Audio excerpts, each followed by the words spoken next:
সময়ের ছারণীর হাত ধরে এগিয়ে চলেছিলাম আমার সাধ ও সাধ্যের মেলবন্ধন করে। শুরু হওয়া লকডাউন পরিস্থিতি থেকে আজকের এখনো সরকারি প্রাথমিক বিদ্যালয়ে অসংখ্য প্রান্তিক ছাত্রছাত্রীদের সুবিধার্থে ক্লাস করছি।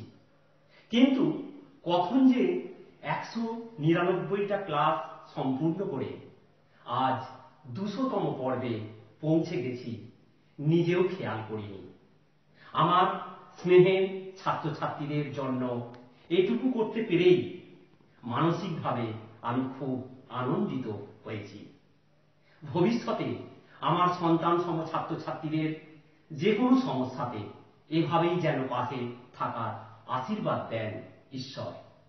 আর আপনাদের অসংখ্য জনার শুভেচ্ছার পরশ যেন আজীবন পেয়ে চলে আমার এই শিক্ষক সত্তা।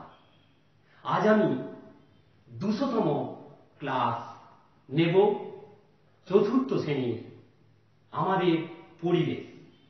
তাই চলে এসো আমাদের পরিবেশ। এই আজ আমার 200তম ক্লাস, চতুর্থ শ্রেণীর আমাদের পরিবেশ। তাই চতুর্থ শ্রেণীতে তোমরা যারা পড়ো, তোমাদের আমাদের পরিবেশ বইয়ের 11 থেকে 13 পাতার মধ্যে যে পড়াটা আছে সেই পড়াটা আমি তোমাদের বোঝানোর চেষ্টা করব। চলে এসো। তোমাদের যে একক, সেই একক হলো পরিবেশের উপাদান, জীব জগৎ। আর তার উপএকক নানা প্রাণীর নানা রূপ, জলজ প্রাণীর কথা এবং পাখির মতো উড়ব। প্রথমে নানা প্রাণীর নানা রূপ। এটা তোমরা পড়লে বুঝতে পারবে যে প্রাণীরা বিভিন্ন রকম রূপ ধারণ করে। কেন? এটা পড়লেই বুঝতে পারবে। আমি যেটা পড়ে বুঝতে পেরেছি যে এই যে দেখতে পাচ্ছ, এটা কি? এটা হচ্ছে গিরগিটি। এই গিরগিটির কথা তোমাদের মতো একজন বলছে যে তাদের প্রাচীরে এই গিরগিটিকে রোদ পোহাতে দেখেছিল। আবার জবা গাছের ডালেও দেখেছিল। রং যখন জবা গাছের ডালে ছিল তখন ছিল ধূসর রঙের, আর যখন প্রাচীরের দেওয়ালে দেখতে পেল তখন গিরগিটিটাকে দেখল লাল রঙের, লালচে রঙের ধারণ করেছে। অর্থাৎ গিরগিটিটা যেখানে ছিল সেই রকম রং ধারণ করেছে। জবা গাছে ছিল, সেখানে ধূসর রং নিয়েছিল। জবা গাছের যে ডাল সেই রকম ছাই রঙের ধারণ করেছিল, ছাই রং। আর যখন প্রাচীরের দেওয়ালে তখন কি না, তখন লালচে রং ধারণ করেছিল। কেন জানো? আসলে নিজেকে বাঁচানোর জন্য, আত্মরক্ষা করার জন্য। কেন না, যখন দেওয়ালে ছিল, প্রাচীরের দেওয়ালে ছিল, তখন প্রাচীরের যে লালচে রঙের রং ধারণ করেছিল যাতে আমরা বুঝতে না পারি, যাতে শত্রুরা বুঝতে না পারে, সেই জন্য। আবার জবা গাছের ডালে যখন ছিল তখন ছাই রং ধারণ করেছিল। তখন কেন ধারণ করেছিল না, জবা গাছের ডাল ছাই রঙের মতো। তাহলে জবা গাছের ডালে থাকলে আমরা বুঝতে পারবো না, অর্থাৎ ওর শত্রুরা ওকে ধরতে পারবে না, মারতে পারবে না, সেই জন্য। আবার একজন বলছে, দেখো এই যে গাছের ডালে দেখতে পাচ্ছ, এটা একটা সাপ। বলছে আমাদের বাড়ির পাশে গাছের ডালে একটা সবুজ রঙের সাপ দেখতে পেয়েছিল। সে কিন্তু বুঝতে পারেনি, নড়া দেখে, গাছের ডালের নড়া দেখে বুঝতে পেরেছিল সাপটার কথা। একদম তাই। এইরকম সবুজ রঙের সাপ আমরা দেখতে পাই। কেন এই সবুজ রং ধারণ করেছে না, সাপটা শত্রুর হাত থেকে রক্ষা পাওয়ার জন্য, নিজেকে বাঁচানোর জন্য ও ওই রূপ ধারণ করেছিল। তাহলে দেখো, এই গিরগিটি এবং সাপের মতো আরো কিছু প্রাণী আছে তারা নিজেকে বাঁচানোর জন্য, আত্মরক্ষা করার জন্য, শত্রুর হাত থেকে বাঁচার জন্য, আমাদের হাত থেকে বাঁচার জন্য বিভিন্ন নখ আছে, ধারালো নখ আছে, কারো শিং আছে, কারো আবার শুঁড় বা দাঁত আছে, আবার কারো বিষধর দাঁত আছে। দেখো এখানে, দেখো এই যে প্রাণীটা দেখতে পাচ্ছ সজারু, এর কাঁটা আছে। এই কাঁটা কেন জানো? না, শত্রুর হাত থেকে বাঁচার জন্য, যাতে ওর শত্রু বা আমরা ধরতে না পারি, সেই জন্য ওর গায়ে এইরকম লম্বা লম্বা কাঁটা আছে। যখনই শত্রু ধরতে যাবে তখন কি হবে, ওই কাঁটা বিঁধে দেবে। আবার দেখো এই যে শিং দেখতে পাচ্ছ, শিং কাদের দেখতে পাও? গরু, মহিষ, ছাগল, এদের শিং থাকে। ওই শিং কেন? না, তাড়া করলে, গরুকে যদি আমরা তাড়া করি, ও তখন কি করে, ওর শিং উঁচিয়ে তেড়ে আসে আমাদের দিকে বা শত্রুর দিকে, শত্রু যাতে ভয়ে চলে যায়। তাহলে এই শিং গরু, মহিষের, ছাগলের আত্মরক্ষা সাহায্য করছে। আবার দেখো এই যে হাতির শুঁড়, হাতির দাঁত, এটাও কিন্তু হাতির আত্মরক্ষার জন্য। কেমন? তাহলে এই যে নানা রূপ বা এই যে নানা অঙ্গগুলো আমরা দেখতে পাচ্ছি নিজেকে বাঁচানোর জন্য শত্রুর হাত থেকে। কেমন? আবার বলেছি বিষধর দাঁত, একদম সাপ, বিষধর সাপ যখন কামড়ায় নিজেকে বাঁচানোর জন্য কি করে, বিষধর সাপের যে বিষধর দাঁত থাকে, দাঁতের নিচে বিষথলি থাকে, সেই বিষ ঢেলে দেয় শত্রুর শরীরে। কেমন? তাহলে এগুলো সবই কিন্তু নিজেকে বাঁচানোর জন্য। আবার পাখিদের কথায় চলে এসো। বিভিন্ন রঙের আমরা পাখি দেখতে পাই, যেমন টিয়া পাখির কথা। টিয়া পাখির রং কেমন? সবুজ রঙের, গাছের পাতার রঙের মতো, নিজেকে বাঁচানোর জন্য। এইরকম টিয়া পাখির মতো আরো কিছু পাখি আছে, দেখবে যে শুকনো পাতা, গাছের পাতা নিচে পড়ে আছে, সেই রকম জঙ্গলের ভেতরে সে হয়তো পোকামাকড় খুঁজছে, কিন্তু আমরা দেখতে পাচ্ছি না তার গায়ের রঙের জন্য। বাঁশ বনে, বাঁশের শুকনো পাতা, সেই পাতার মধ্য দিয়ে মনে করো সে পোকা খুঁজছে, কিন্তু আমরা বুঝতে পারি না, কারণ তার গায়ের রংটা সেই শুকনো পাতার মতো। কেমন? এইরকম পাখিদের। আবার বাঘ, বাঘের গায়ে যে ডোরা কাটা দাগ থাকে, এটাও কিন্তু বাঘের শিকারীর কাছ থেকে আত্মরক্ষার জন্য, শত্রুর কাছ থেকে বাঁচার জন্য, আত্মরক্ষার জন্য বাঘের শরীরে ওই রকম ডোরা কাটা দাগ থাকে। তাহলে তোমরা বুঝতে পারলে এটা নানা রূপ, নানা প্রাণীর যে নানা রূপ, এটা তোমরা ভালো করে পড়বে। আর দেখো এই যে নিচে একটা ছক দিয়েছে কি ধরনের প্রাণী, প্রাণীদের নাম। 1 নম্বর দেখো শিংওয়ালা প্রাণী। শিংওয়ালা প্রাণী কারা? আমি বলে গেছি পড়ার মধ্যে, গরু, মহিষ, ছাগল, এগুলো লিখবে। ধারালো নখওয়ালা প্রাণী, কুকুর, বিড়াল, ওদের দেখবে থাবায়, বা ভল্লুক, এদের থাবায় ধারালো নখ থাকে, শত্রুকে কি করে, ওই নখ দিয়ে চিড়ে দেয়। কেমন? তাহলে ওই নখ, ধারালো নখ শত্রুর হাত থেকে বাঁচার জন্য আছে। আবার গাছপালার রঙের সঙ্গে রং মিলিয়ে চলা প্রাণী, এই যে সবুজ সাপটা। কেমন? আবার বিভিন্ন পাখিও আছে, এগুলোও তোমরা লিখবে এখানে। কেমন? পরের পাতায় চলে এসো। জলজ প্রাণীর কথা, 2 নম্বর একক দেখো, জলজ প্রাণীর কথা। এটা তোমরা ভালো করে পড়বে। জলে আমরা কাদের, কোন কোন প্রাণীদের দেখতে পাই, দেখো ছবিতে দিয়েছে। বিভিন্ন প্রকার মাছ আমরা দেখতে পাই। আমরা চিংড়ি, কাঁকড়া, ব্যাঙ, শামুক, ঝিনুক, হাঁসেদের দেখতে পাই। এটা পড়লে তোমরা বুঝতে পারবে যে মাছেরাও নানা রকমের মাছ আমরা দেখতে পাই। আবার তাদের নামও কিন্তু নানা রকমের, যেমন রুই, কাতলা, মৃগেল, শিঙি, মাগুর, কই, ন্যাদোস, এত রকমের মাছ আমরা জানি এবং আমরা খাই, তাই না? আর তোমরা এটাও জানো যে মাছ জলে সাঁতার কাটে, আর এদের সাঁতার কাটার জন্য ওদের কি থাকে জানো? পাখনা থাকে। ওই পাখনার সাহায্যে ওরা জলে সাঁতার কেটে বেড়ায়। আবার ওদের সারা শরীর শক্ত আঁচে ঢাকা থাকে। আমি ছবি আঁকবো, ছবি এঁকে বোঝাবো তোমাদের যে মাছেদের কত রকমের পাখনা আছে, কেমন সারা শরীরটা শক্ত আঁচে ঢাকা থাকে। এই আঁচ কেন না, শত্রুর হাত থেকে, বাইরের আঘাত থেকে রক্ষা পাওয়ার জন্য ওদের শরীরে আঁচ থাকে। কেমন? আমি একটা মাছ আঁকছি, দেখো।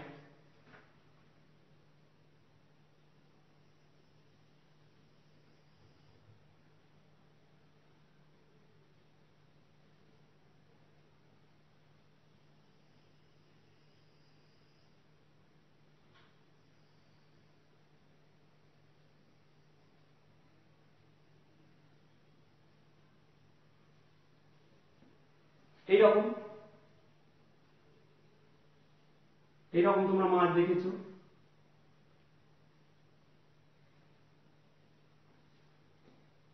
মাছেদের বিভিন্ন পাখনা থাকে।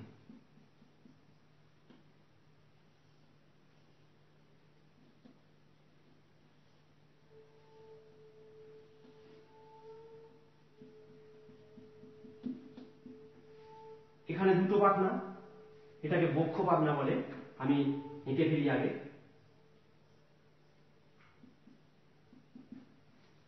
এটা পাখনা, আর এখানটা একটা পাখনা থাকে। আর এটা জানো তোমরা লেজ, আর আঁশ থাকে।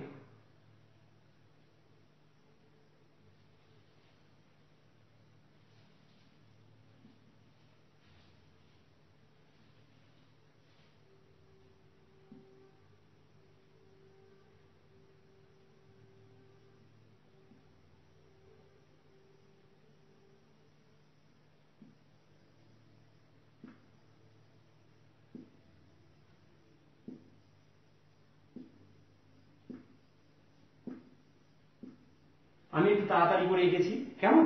এই যে আঁশ, শক্ত আঁচে ঢাকা থাকে। এই যে মাছটা, এটা একটা রুই মাছ।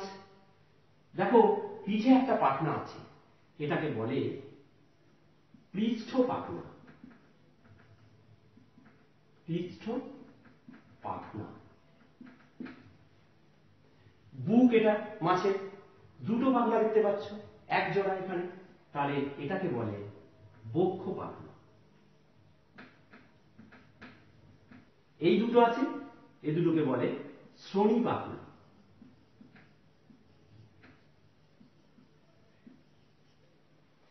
পাইপ গাছে যে পাখনাটা আছে এটাকে বলে পাই পাখনা।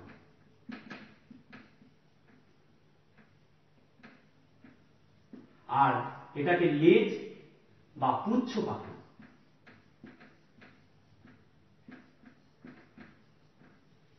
কেমন? 7টা পাখনা আছে।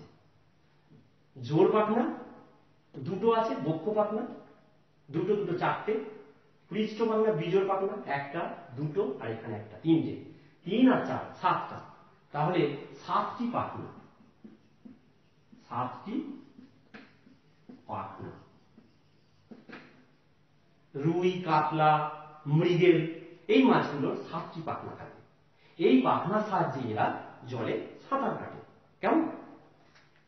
এবার তোমরা আরো উঁচু ক্লাসে যখন উঠবে তখন কোন পাখনা কি কাজ করে সেটাও তোমরা পরে জানবে। এখন এতটুকুই জানো।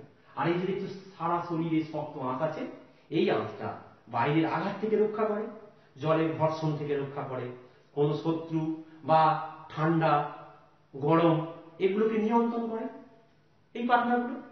কেমন? এই এবার দেখো রুই মাছের কথা বললাম, আবার শিঙি মাছ, মাগুর মাছ, এই যে মাছগুলো, এই মাছগুলোর কাঁটা থাকে। এই কাঁটা ভয়ে, কাঁটার ভয়ে কি শত্রুরা কি হচ্ছে কই মাছ, শিং মাছ, মাগুর মাছ ধরতে যায় না। আমরা ভয় পাই কারণ ওদের ওই কাঁটা বিঁধে দেয়, শত্রুকে বিঁধে দিলেই যন্ত্রণায় ছটফট করবে। সেই ভয়ে শিং মাছ, মাগুর মাছ এগুলোকে আমরা ধরতে যাই না। কই মাছেরও দেখবে পিঠে কাঁটা থাকে, সেই কাঁটা কি করে ফুলিয়ে থাকে, ধরতে গেলেই দেখবে সেগুলোকে কি করে, বেঁধার চেষ্টা করে, তাহলে আত্মরক্ষার জন্য। কেমন? আবার দেখো, এই যে জলজ একটা প্রাণী, এটা কি কাঁকড়া। এই কাঁকড়া দেখো শক্ত খোলক থাকে, আর এই যে দাঁড়া দেখতে পাচ্ছ, এই দাঁড়াগুলো কি হচ্ছে, খাঁচ কাটা করাতের মতো। ধরতে গেলেই দেখবে ওই দাঁড়া দিয়ে কি করে, কামড়ে দেয়, ধারালো যে করাতের মতো ওগুলো দিয়ে কাটতে থাকে। আর এদের যে মাংসলো শরীরটা, যেমন শামুক, ঝিনুক, এদের যেমন মাংসলো শরীর, শক্ত খোলকে ঢাকা থাকে, কাঁকড়ার হচ্ছে শক্ত খোলকে ঢাকা থাকে। এবার দেখো, এই যে চিংড়ি, চিংড়ির কি হচ্ছে, এর মাংসের অংশটা খোলসে ঢাকা থাকে। তাহলে এই যে খোলস বা খোলক, শামুকের খোলক, এগুলো কি বাইরের আঘাত থেকে রক্ষা করে, ওই যে নরম শরীরটাকে বাঁচানোর জন্য ওই শক্ত খোলকটা রক্ষা করে। কেমন? চিংড়ি। এবার দেখো, এখানে দেখো এই যে শামুক, ঝিনুক, এইগুলো দেখো শক্ত খোলক থাকে। আর এই যে মাংসলো শরীরটা দেখো বের করেছে, মাংসলো পা, এর সাহায্যে কি করে, ওরা জলের নিচে মাটির যে কর্দমাক্ত মাটি, সেখান দিয়ে বেয়ে বেয়ে যেতে পারে। বা যদি স্থলভাগে আমরা এদেরকে নিয়ে আসি, ওরা কি করে, এই মাংসলো পায়ের সাহায্যে বের করে ওরা এগিয়ে যায়, সরে সরে যায়। কেমন? আবার দেখো, এই যে ছবিটা দেখতে পাচ্ছি, এটা একটা হাঁস। এই হাঁস জলে থাকতেই ভালোবাসে। হাঁস কিন্তু একটা পাখি, মনে রেখো তোমরা।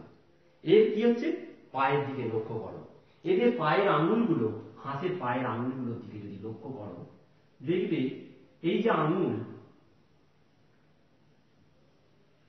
এই আঙুলের দেখবে এইগুলো সব কি হচ্ছে, চামড়া দিয়ে জোড়া থাকে। এই পায়ের সাহায্যে, এই যে চামড়া দিয়ে জোড়া যে আঙুল, এই যে পাটা জলে সাঁতার কাটতে সাহায্য করে। এই পাকে কি বলে জানো, লিপ্ত পদ। কি বললাম? লিপ্ত পদ। লিপ্ত পদ। এবার দেখো তো, এই হাঁসের মতো আর কার আমরা দেখতে পাই, এই দেখো ব্যাঙ। ব্যাঙের পাগুলো দেখো যে ওই হাঁসের পায়ের মতো, আঙুলগুলো চামড়া দিয়ে জোড়া থাকে, অর্থাৎ লিপ্ত পদ। যদি তোমাদেরকে তাহলে প্রশ্ন করা হয় যে লিপ্ত পদ আমরা কাদের দেখতে পাই, তোমরা উত্তর দেবে হাঁস, তোমরা উত্তর দেবে ব্যাঙ, এদের পা লিপ্ত পদ। কেমন? এগুলো তাহলে ভালো করে পড়বে। এবার দেখো, এই যে ছকটা দেওয়া আছে, প্রাণীর নাম, অঙ্গের নাম, তাদের কাজ। চিংড়ি, চিংড়ির কি থাকে, খোলস থাকে। চিংড়ি কি হচ্ছে, সুঁড় থাকে, পা থাকে, এগুলো লিখবে। তাদের কাজ কি না, তাদের কাজ হচ্ছে বাইরের আঘাত থেকে রক্ষা করা।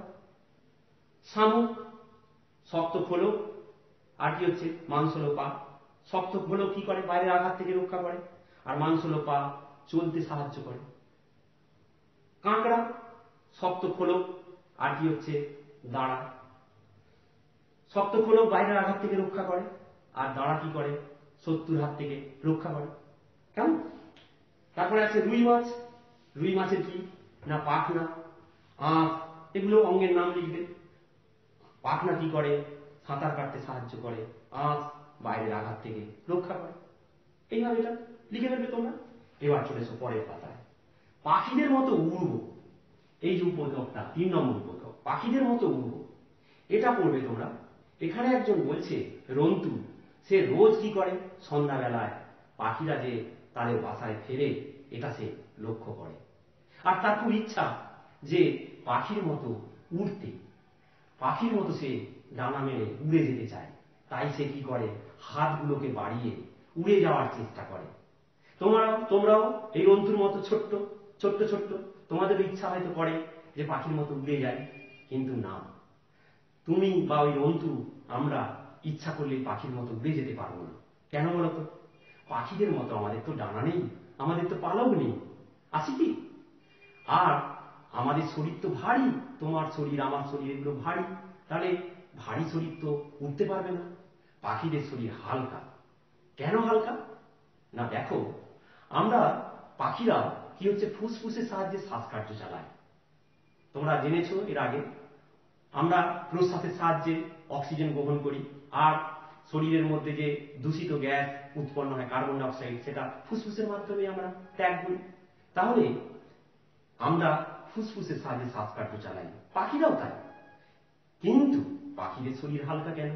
না, ওদের ফুসফুসের পাশে, মনে করো ওদের যদি ফুসফুস এরকম যদি ভাবো, এইখান থেকে কি হচ্ছে, বায়ুথলি থাকে এইরকম। কি থাকে? এরকম বায়ুথলি। এই যে পায়রা, পায়রা ছবি দেখতে পাচ্ছ, পায়রা 9টা বায়ুথলি থাকে। এই বায়ুথলিতে কি করে ওরা? অনেকটা পরিমাণে বাতাস ভরে নেয়, ভরে নিয়ে ওরা কি করে? আকাশে উড়ে বেড়ায়, অনেকক্ষণ ধরে উড়ে যেতে পারে, কোনো ক্লান্ত হয় না, শরীরটা হালকা হয়ে যায় এবং বাতাস ভরা থাকে। কেমন? এইগুলোকে বলে বায়ুথলি। কি বললাম? বায়ুথলি। এই পাখিদের থাকে, পায়রা বা এই যে পাখিগুলো দেখতে পাচ্ছ এদের থাকে। কেমন? তাহলে এই বায়ুথলির সাহায্যে বাতাস ভরে নেয় এবং আকাশে অনেক দীর্ঘক্ষণ উড়তে পারে, কোনো ক্লান্ত হয় না। এবার চলে এসো, এখানে বিভিন্ন পাখি দিয়েছে, দেখো ছবি। এই ছবি দেখে নিচের এইগুলো তোমাদেরকে পূরণ করতে হবে। চড়াই পাখি, ডানার রং দেখো কেমন, চড়াই, এই যে এটা লিখবে তোমরা। তারপরে কি বলেছে? ঠোঁট লম্বা না ছোট, সরু না মোটা, দেখো ছোট, সরু। এইভাবে তোমরা এগুলো পড়ে ফেলতে পারবে। ধনেশ পাখি দেখো, রংটা লিখবে, আর ধনেশ পাখির ঠোঁটটা দেখো লম্বা। আবার দেখো টুনটুনি, তার রংটা লিখবে এখানে, আর তার কি হচ্ছে, ঠোঁটটা কেমন, ছোট্ট, সরু। কি খায় এরা? না এরা কি হয়? খায় না, পোকামাকড় খায়, দানা শস্য খায়। কেউ পোকামাকড় খায়, কেউ দানা শস্য খায়। পাখি তোমরা তো দেখেছো, লক্ষ্য করেছো কেমন? এইভাবে পেঁচা, পেঁচা কি? গায়ের রং কালো, সাদা, ধূসর, এরকম রঙের হয়। কেমন? এবার এদের ঠোঁটটা দেখো, ছোট্ট, সরু। আর এরা কি খায়? ইঁদুর খায়, সাপ খায়, এগুলো। কাঠঠোকরা পাখি দেখো, এই যে কাঠঠোকরা পাখির ছবি লিখবে এখানে। এর ঠোঁটটা দেখো লম্বা, এ কি খায়? পোকামাকড় খায়। এইভাবে তোমরা এই ছকটা পূরণ করে ফেলবে। কেমন? খুব সুন্দর একটা পড়া তোমাদের আজকে।